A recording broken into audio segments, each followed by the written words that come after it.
हनुमान् श्रीपदो वायुपुत्रो रुद्रो नघोजरः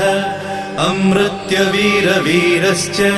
ग्रामवासो जनाश्रयः धनदो निर्गुणः शूरो वीरो निधिपतिर्मुनिः पिङ्गाक्षो वरदो वाग्मी सीता शोकविनाशकः शिवः शर्वः परो व्यक्तो व्यक्तो धराधरः पिङ्गकेशः पिङ्गरोमा श्रुतिगम्यः सनातनः अनादिर्भगवान् देवो विश्वहेतुर्जनाश्रयः आरोग्यकर्ता विश्वेशो विश्वनाथो हरीश्वरः भर्गो रामो रामभक्तः कल्याणप्रकृतिस्थिरः विश्वम्भरो विश्वमूर्तिर्